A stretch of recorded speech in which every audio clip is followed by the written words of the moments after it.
olórí àwọn òṣìṣẹ́ ààrẹ Bọ́lá Ahmed Tinubu ọ̀nàrẹ́bù Fẹ́mi Gbàjàbíàmílà tó tún jẹ́ abẹnugan ilé ìgbìmọ̀ asòfin kékeré l'Àbújá lórílẹ̀‐èdè tẹ́lẹ̀ ìyẹn the former speaker of the Federal House of Representatives ó máa ti tú àṣírí nǹkan tí ó ṣẹlẹ̀ sí ìyẹn bí èdè àìyedè bó ṣe fẹ́ ṣẹlẹ̀ láàrin wọn àti ààrẹ Bọ́lá Ahmed Tinubu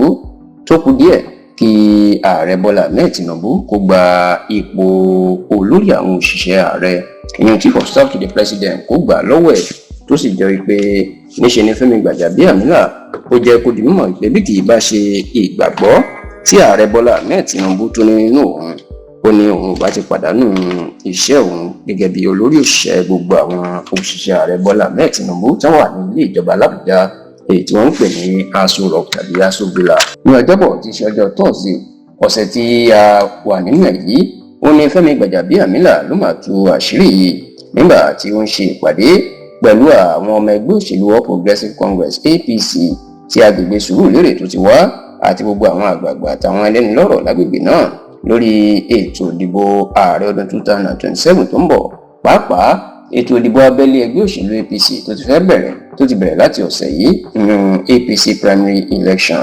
ẹ rántí wípé èdè àìyedè ó ti fẹ́ wáyé láàrin Gbàjàbíàmílà àti ọmọ ẹ̀ nínú òṣèlú tó tún jẹ́ gbajúgbajà òṣèré tíátà tẹ́lẹ̀ ìyẹn Honourable Desmond Elliot pẹ̀lú bí wọ́n ṣe ní Gbàjàbíàmílà kò fẹ́ kí Desmond Elliot kó tó lọ sílé ìgbìmọ̀ aṣòfin ní ìpínlẹ̀ Èkó lẹ́ẹ̀kan sí nígbà tó wá ń tú àṣírí ìdí tó fà á. Gbàjàbíàmílà ní oṣù kínní ọdún tí ó kọjá tí àwọn ọmọ ilé ìgbìmọ̀ aṣòfin ìpínlẹ̀ Èkó tí wọ́n yọ abẹnugan wọn Honourable Mudasiru Ajayi Obasa oníṣẹ́ ni Tinubu pè òun sínú yàrá ẹ̀ tó yìí sọ fún un pé ọmọ òun nídìí òṣèlú ìyún Desmond Elliot òun gbọ́ pé ó wà lára àwọn tí òṣìṣẹ́ tó ṣọ̀tẹ̀ láti lé Obasa kúrò nípò